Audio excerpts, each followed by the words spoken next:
Thanks God for coffee.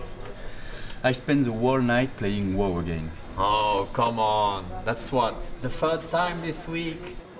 It's not bad actually. I don't feel tired at all. And it's not lost time. I heard that video game makes me smarter. Oh, really? How could killing virtual people make you smarter? And if you're not tired, that's probably because of all that violence. I'm surprised you can sleep at all. Sure, violence is a problem, but mostly for younger kids. Also, people tend to get immune to violence when they play too much, and also the one in real life. That's probably why he could sleep if he wanted to. See, you're getting numb. You need to stop this.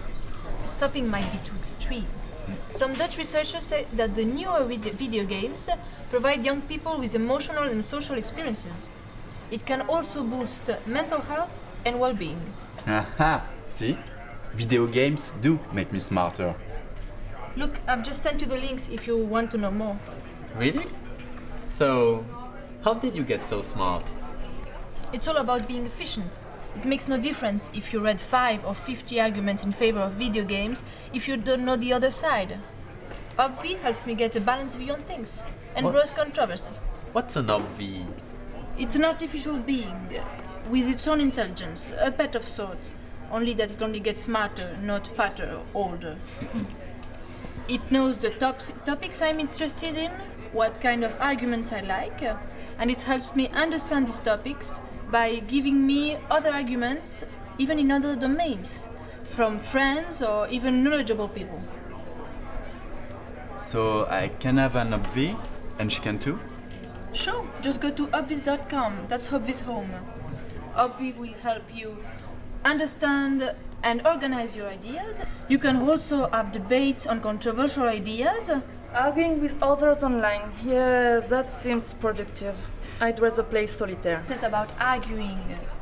Sure, you can have a position, but if you have valid arguments and references, it actually makes sense.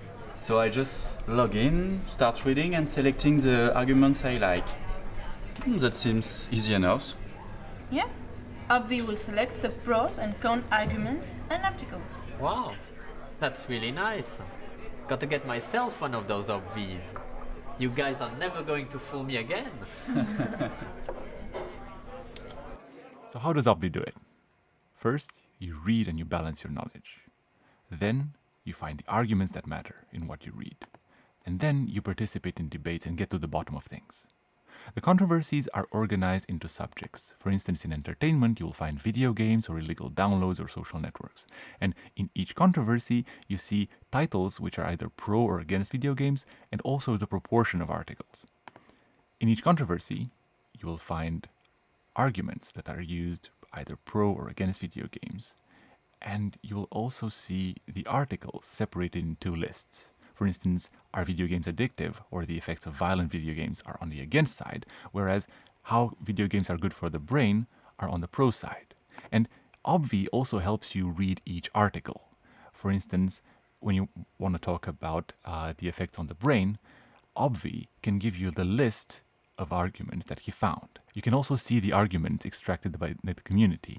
And it's here that you can become part of the system. You can upvote and downvote different arguments. And you can also extract ones of your own. For instance, you can say that this is either pro or against video games.